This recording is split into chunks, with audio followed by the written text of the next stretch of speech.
श्री स्वामी समर्थ. श्री गुरुचरित्र अध्याय 47. जसा भाव तसे फळ. सिद्धयोगी नामधारकाला श्री गुरुचरित्र सांगत होते. त्यांनी त्याला एक अपूर्व कथा सांगायला सुरुवात केली. ही कथा श्रवण केली असता सर्व इच्छा पूर्ण होतात. सिद्धयोगी ती कथा सांगू लागले. श्री गुरु गाणगापुरात असताना त्यांची ख्याती सर्वत्र झाली. त्याच गाणगापुरात पर्वतेश्वर नावाचा एक गरीब शेतकरी होता. तो श्री गुरूंचा परमभक्त होता. तो काया वाचा मनाने श्री गुरूंची मनोभावे सेवा करीत असे. त्याचा एक नियम होता. श्री गुरु नित्य सकाळी स्नान संध्यादी करण्यासाठी भीमा अमरजा संगमावर जाण्यास निघाले की वाटेत असलेल्या आपल्या शेतात उभा राहायचा व श्री गुरु दिसले की धावत येऊन त्यांच्या पाया पडायचा. हा त्याचा नेम कित्येक दिवस चालू होता. श्री गुरु त्याच्याशी काहीही बोलत नसत. एके दिवशी श्री गुरूंनी त्याला विचारले, तू नित्य नेमाने मला भेटून नमस्कार करतोस, हे कष्ट का घेतोस? तुझी इच्छा काय आहे? पर्वतेश्वर म्हणाला, श्री गुरूंनी माझ्या शेताकडे कृपादृष्टीने पाहावे. माझे शेत चांगले पिकले आहे. तू शेतात काय पेरले आहेस? असे श्री गुरूंनी विचारले असता तो म्हणाला, ज्वारी पेरली आहे. पीक चांगले आले आहे. आपल्या कृपेने माझ्या शेतात भरपूर धान्य यावे. प्रसन्न झालेले श्री गुरु म्हणाले, तुझा माझ्यावर विश्वास असेल तर एक काम कर. मी संगमावर जाऊन स्नान संध्या करून परत येतो. तोपर्यंत तुझे हे सर्व पीक 4 बोट खाली ठेवून कापून टाक. पर्वतेश्वर म्हणाला, श्री गुरूंचे शब्द मला प्रमाण आहे. मी आपला शब्द मोडणार नाही. मग श्री गुरु अनुष्ठानासाठी संगमाकडे निघून गेले. पर्वतेश्वराने पीक कापण्याचा निश्चय केला. तो गावात गेला व तेथील अधिकाऱ्याला भेटून म्हणाला, मला माझे शेतातील ज्वारीचे पीक कापण्याची परवानगी असावी. मी शेतसारा म्हणून गतवर्षीपेक्षा दुप्पट धान्य खंड म्हणून देईल. जर पीक आले नाही तर साठवणीतले देईल. तेही अपुरे पडले तर माझी गुरे जप्त करावी. असे वचन देऊन त्याने शेत कापण्याची परवानगी घेतली.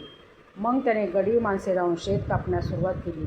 ही बातमी समजताच पर्वतेश्वराची बायको मुले शेताकडे धावत आली व रडू लागली. पण त्याने त्याकडे लक्षच दिले नाही. एका संन्याशाच्या सांगण्यावरून हा आपले भरले पीक कापून टाकण्याचा मूर्खपणा करत आहे असे लोक बोलू लागले. पण पर्वतेश्वराने त्याच्या बोलण्याला भीक घातली नाही. श्री गुरूंना शेतावर घेऊन आला व म्हणाला, गुरुदेव, आपल्या आज्ञेप्रमाणे मी सगळे पीक कापले. ते पाहून श्री गुरु म्हणाले, अरे तू हे काय करून बसलास? तू उगाच पीक कापलेस. मी तुला तसे केवळ गमतीने म्हणालो होतो. तो म्हणाला, स्वामी, माझा आपल्यावर पूर्ण विश्वास आहे. आपली आज्ञा मला प्रमाण. मी ती पाळली. बाकी काही मला माहीत नाही. तेव्हा प्रसन्न झालेले श्री गुरु म्हणाले, जसा तुझा भाव तसे तुला फळ मिळेल. धन्य आहे तुझा निर्धार.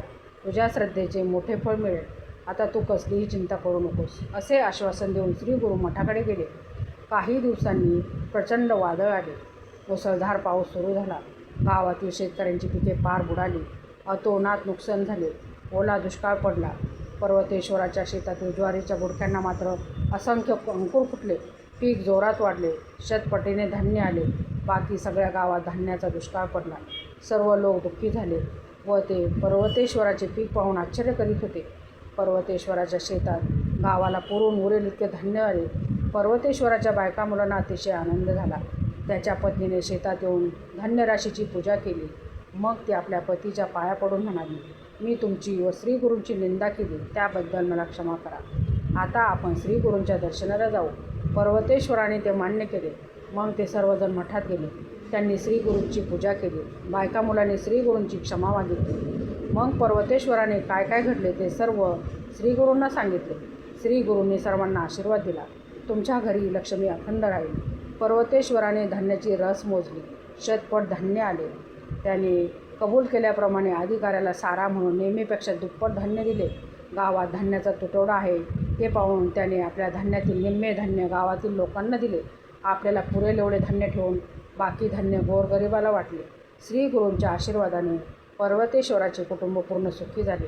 ही कथा सांगून सिद्धयोगी नामधारकाला म्हणाले, श्री गुरुचरित्राचे महात्म्य असे आहे.